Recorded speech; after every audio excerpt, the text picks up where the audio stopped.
Boa noite a todos, que a paz de Jesus esteja conosco nesses dias tão difíceis que nós estamos vivendo.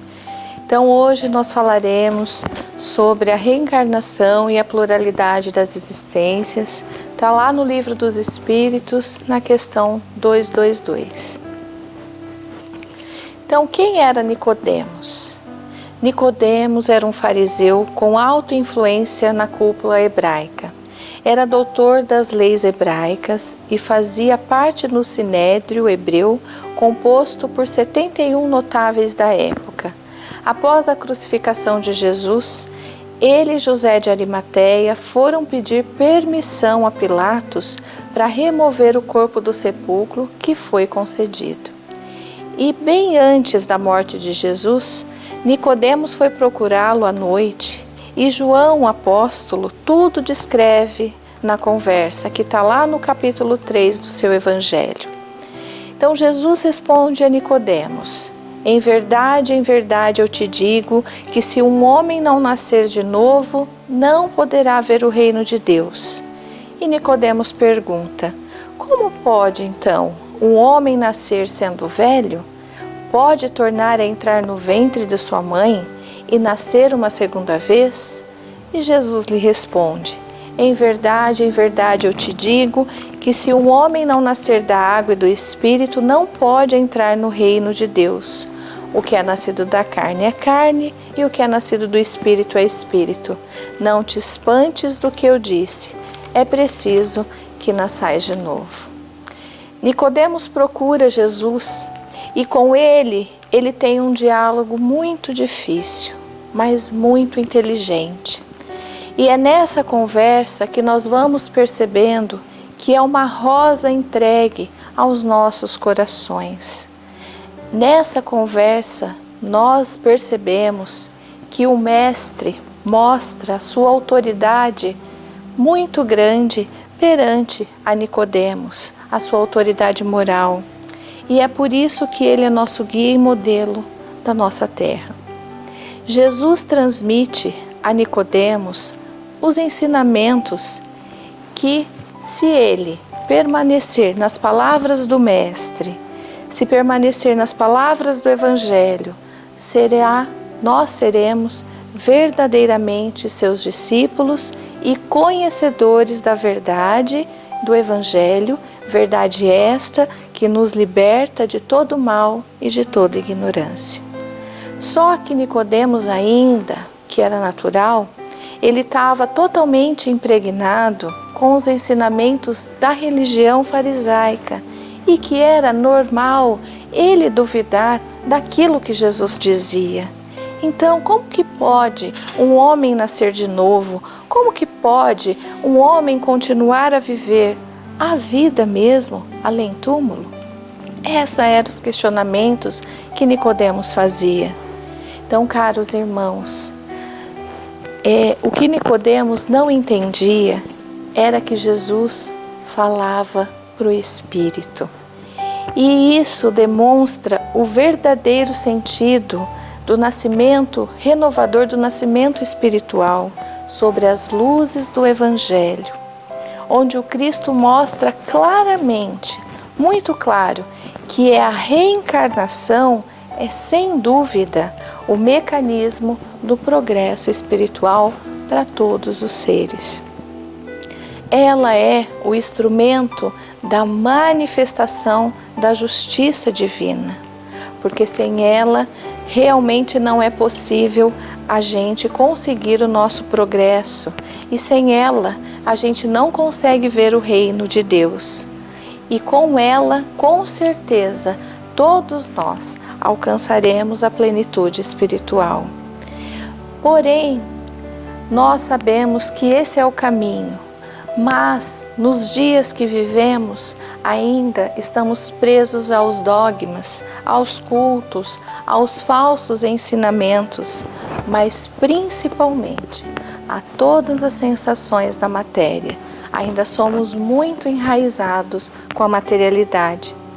Então, vem a reencarnação abrir todas as portas, nos dando a oportunidade de aprender da nossa renovação espiritual, propicia para cada um oportunidades para entender que esse reino de Deus está dentro de nós. E nós aqui hoje, que estamos juntos, temos a oportunidade de conhecer esse Evangelho do Cristo. Mas nós perguntamos para cada um de vocês, o que nós temos feito para viver melhor? Será que nós poderíamos, então, estar vivendo um pouquinho melhor?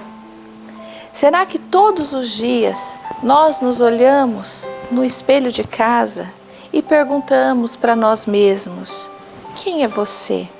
Você tem consciência do que você tem feito para que você melhore, para que você ajude os outros a melhorarem? E a gente responde para nós mesmos, não. E é então que a gente precisa olhar à nossa volta e ver onde nós já chegamos, o que nós estamos aprendendo, o que nós já sabemos e o que nós poderíamos ter feito para melhorar. E por que pela reencarnação nós fomos e voltamos inúmeras vezes? Porque nós somos ainda burros bravos. Precisamos aprender, precisamos nos lapidar. E aí a gente volta então no diálogo de Jesus com Nicodemos, quando Jesus disse para ele, Nicodemos, filho querido, se eu te disse sobre as coisas da terra e você não entendeu, imagine se eu disser a você as coisas do Espírito. O problema, queridos irmãos, é que a gente fica na ilusão. Aqui nós fomos e voltamos infinitas vezes, nós já conhecemos o mundo espiritual. E é chegada a hora, e a hora é agora, que temos que admitir e encarar que os nossos interesses mais secretos, esse é o ponto, para que a gente melhore, para que a gente mude. A questão é de dentro para fora. E começar então a rever a nossa vida, as nossas atitudes, porque uma coisa é fato, não somos crianças, não somos jovens, somos espíritos imortais e reencarnamos milhares de vezes e experiência nós temos. Então precisamos começar e agora é a hora da mudança. E entendendo as palavras do Cristo, o que é nascer de novo? Nicodemos se choca porque como pode ele sair novamente do útero da sua mãe, ver o reino dos céus? Nicodemos acreditava no reino celestial, mas ele não associa o nascimento com esse reino. Nascer da água e nascer do Espírito. Ele, com certeza, ficou muito confuso, pois ninguém nasce da água, mas tem um Espírito. A água limpa, a água lava, leva embora a sujeira, todo o pecado, ficando tudo aceitável. Com os arrependimentos e com as posturas nossas morais de perdão, amor e caridade, então o Espírito também se renova, modifica-se em propósitos elevados para si e para a humanidade. E ainda que é preciso que nasçais de novo. A mente de Nicodemos naquele momento deve ter entrado em grande colapso após essas afirmativas e insistências de Jesus. Nascer de novo, reino dos céus, e ainda eu preciso nascer novamente para conquistar o reino dos céus. Ele começou a se questionar tudo de uma vez e entrou em grande parafuso. E nessa conversa, ele com certeza, e Jesus deve ter explicado muita coisa para ele em maiores detalhes. Tudo isso é de fato com dificuldade, claro, para ele entender. Jesus deve ter explicado sobre a reencarnação, nossas múltiplas vidas, e queríamos nós ter essa grande oportunidade, esse encontro com Jesus. E aí então nós percebemos que o desenvolver dessa conversa entre essas duas autoridades estava situado em planos evolutivos muito distantes, porque a gente via a grandeza de Jesus. Mas Jesus, conhecedor de tudo, vendo Nicodemos, o envolve então amorosamente e presta todas as orientações a ele, seguras, sinceras. E ele se envolve de uma tal maneira que se curva diante do mestre e se prostra para entender todos os seus esclarecimentos. Só que as perguntas de Nicodemos faz e retrata o que acontece conosco nos dias atuais, o que nós nos deparamos com o Evangelho do Cristo, que é o Espiritismo. Ele vem nos esclarecer quem somos, de onde viemos, para onde vamos. Mas ante essa informação, ainda nós, endurecidos na queda, nos questionamos: mas qual é o mecanismo? Como pode? Isso é verdade? Como se dá isso? Por isso, gente, que a forma de indagação utilizada por Nicodemos reflete uma mente totalmente presa à religiosidade, às crenças religiosas. E será que isso mudou? A gente faz essa pergunta. Será que nós não estamos presos a essas coisas, a esses questionamentos que Nicodemos fazia? E é nessa hora que a gente percebe então que Jesus tinha sua imensa capacidade de falar, de ensinar. E ele vai muito além, porque ele esclarece as dúvidas e estende todos os seus ensinamentos para ângulos que jamais Nicodemos imaginava, porque ele falava no inconsciente bem profundo. Ele não fala só da reencarnação, mas de uma forma sutil e de uma forma firme, ele vai dizendo sobre a natureza do espírito, a formação do corpo físico, sobre a existência e a sobrevivência da alma, que somos nós mesmos. Então, o nascer da água, o que é isso?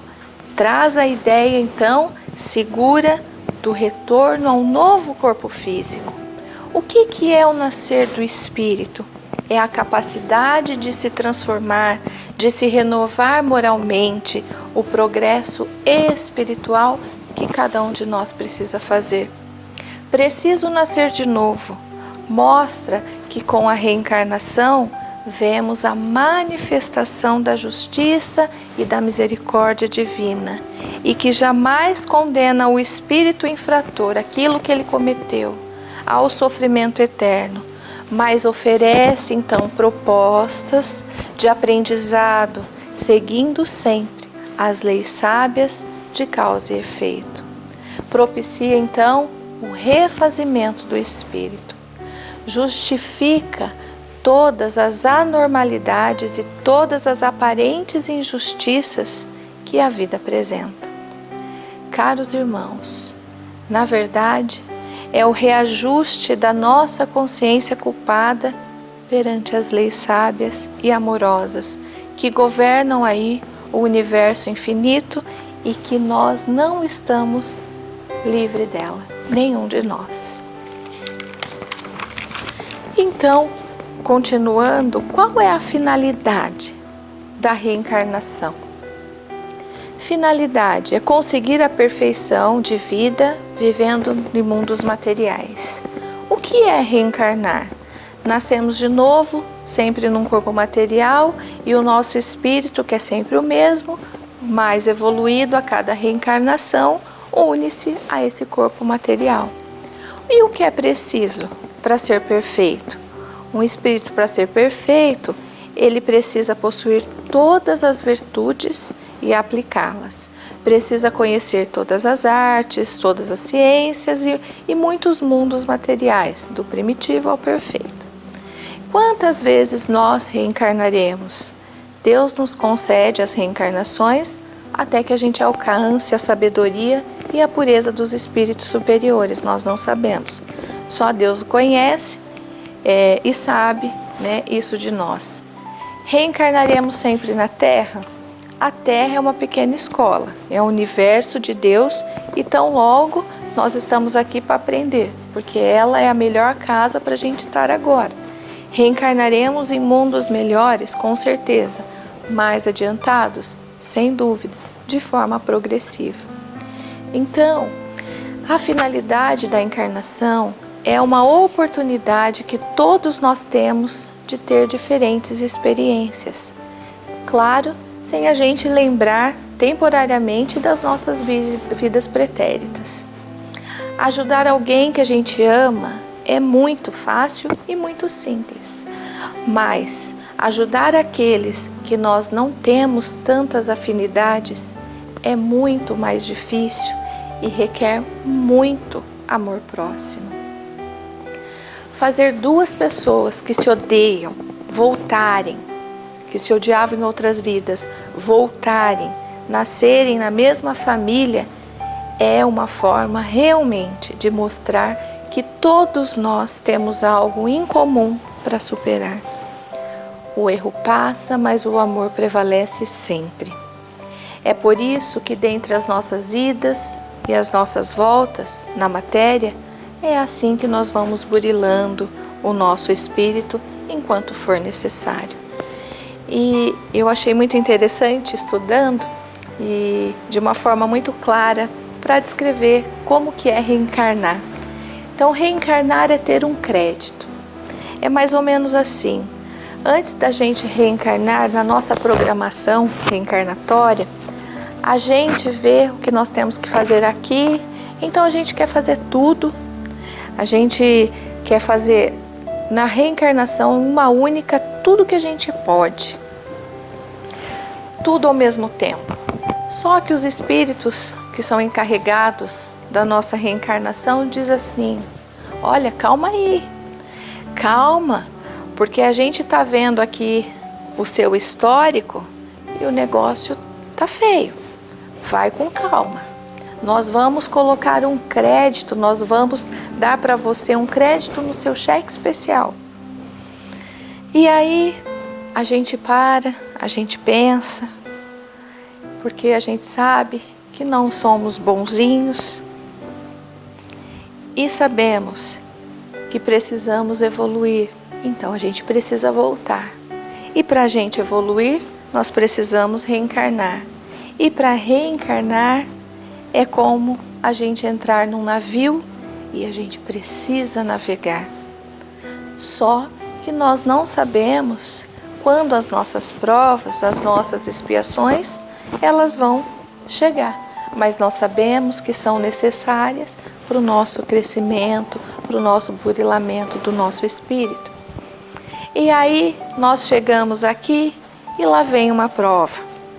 Pode ser amorosa, pode ser financeira, pode ser da paciência, pode ser da tolerância. Mas aí a gente diz assim: ah, eu não quero não, tá muito difícil. Então logo eu reclamo, logo eu falo que Deus não me ajuda, logo eu diz que Deus está contra mim. Porém, Deus não quer ver nenhum dos seus filhos sofrerem.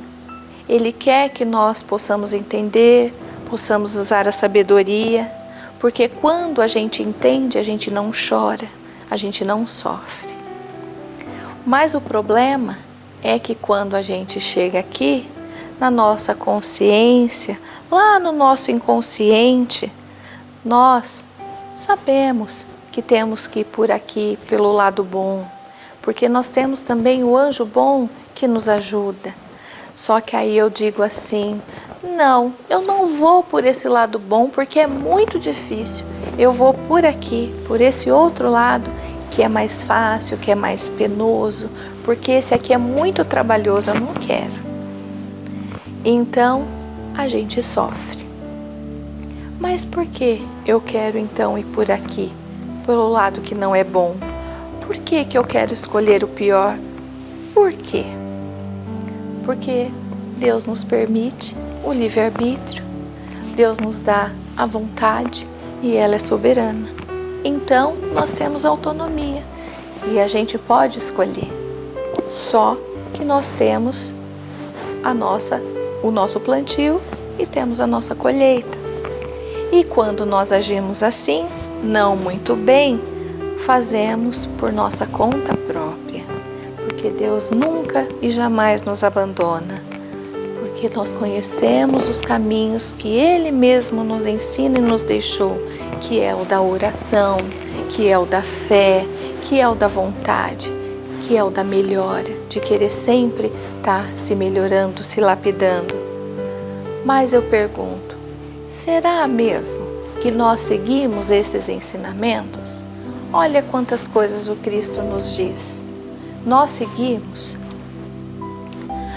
Mas aí o que acontece? A gente não quer seguir o caminho, porque nós dizemos assim, é muito difícil, é muito árduo. Então eu prefiro falar mal dos outros, eu prefiro tirar dele o que não é meu, mas por inveja eu quero ter o que não é meu, eu roubo. E aí o que acontece? Nós não estamos sozinhos, mas Deus, que é Pai amoroso, justo e bom, nunca e jamais nos abandona.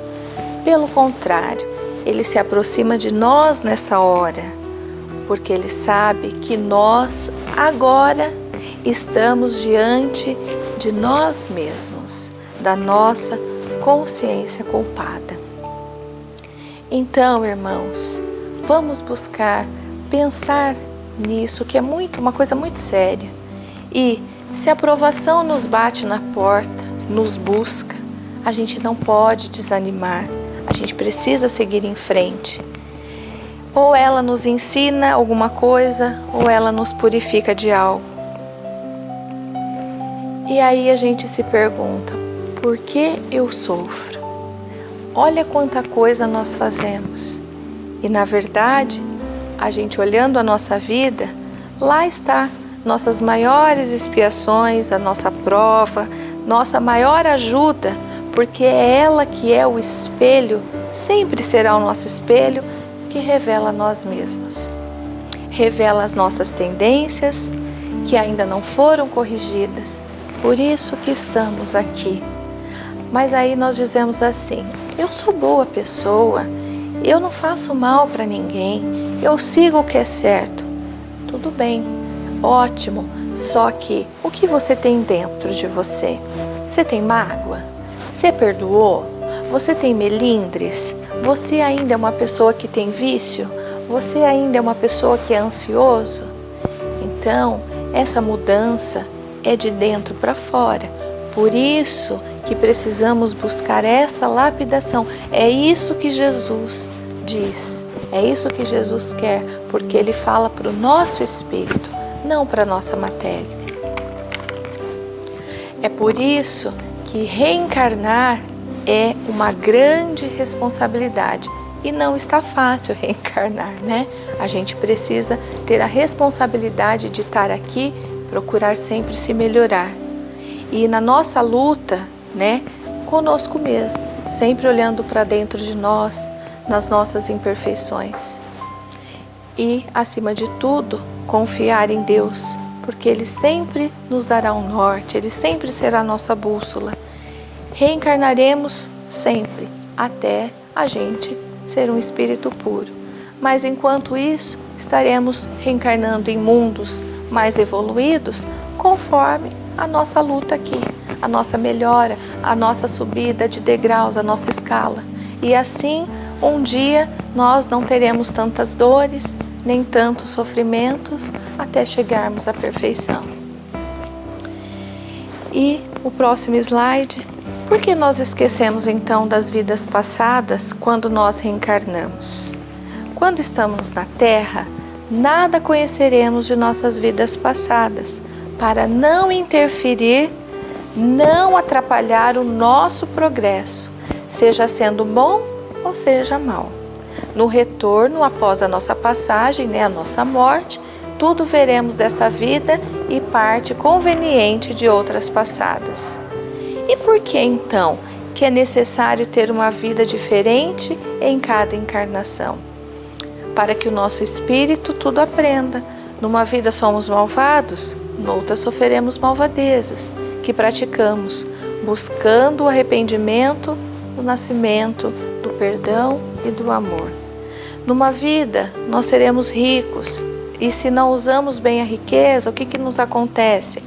Noutra, seremos pobres e mendigos. Não é necessariamente assim, com tanta rigidez, mas tudo que nós fazemos, isso vai acarretar as nossas próximas vidas. Numa vida, nós seremos homem, noutra seremos mulheres, noutra seremos médicos, mas se a gente judia da vida, nós voltaremos sofrendo doenças horríveis e sem ter assistência médica e nem remédios, porque tudo, o universo é regido pelas leis divinas, então a gente não foge dela. Se fomos bons agricultores numa vida, nós poderemos voltar como professores em outra, e assim sucessivamente, sempre crescendo, evoluindo pela lei de ação e reação. E para finalizar, a conclusão sobre a reencarnação, que Deus aproveita sempre da reencarnação para que todos nós, seus filhos rebeldes ao bem, aprendam na escola o uso do bem e não do mal, e assim exerce sua perfeita justiça sobre todos nós. Todos os que se entregam aos vícios e praticam o mal terão reencarnações de sofrimentos e vidas dolorosas, o resultado do mal praticado em vidas passadas. Todos que praticam o bem terão reencarnações cada vez mais felizes. E assim, quando a gente chegar aos mundos perfeitos, não mais haverá qualquer tipo de reencarnação ou de morte. Somos eternos, como Jesus nos ensinou. O homem foi criado para ser feliz, mas há uma longa jornada a chegar à perfeição, escrevendo, claro, a nossa própria história. Seremos auxiliares de Deus dentro do cósmico com Jesus.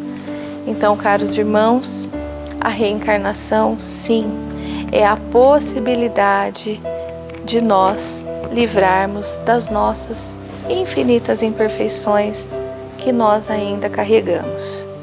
Cada encarnação que nós enfrentamos, as nossas provas e as nossas expiações, são elas que sempre nos fazerão crescer espiritualmente. Com isso, um dia, seremos espíritos perfeitos, sim, e viveremos plenamente de acordo com as leis divinas. E Deus nos dá, para cada um, uma página da vida no livro do tempo, que nós mesmos escrevemos por nossa conta. Então, o nosso comprometimento, a culpa e merecimento na escala evolutiva é toda nossa, é toda minha, é toda sua.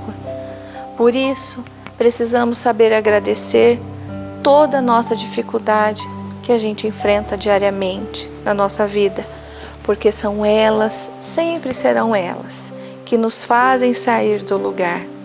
Mesmo as críticas que nós recebemos, são elas que nos fazem caminhar, porque as facilidades nos impedem sempre de conseguir um caminho mais correto, de um caminho mais reto.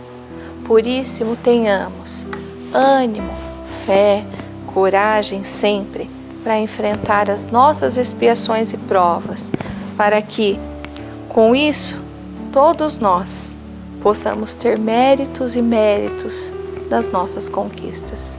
Que Jesus nos abençoe hoje e sempre.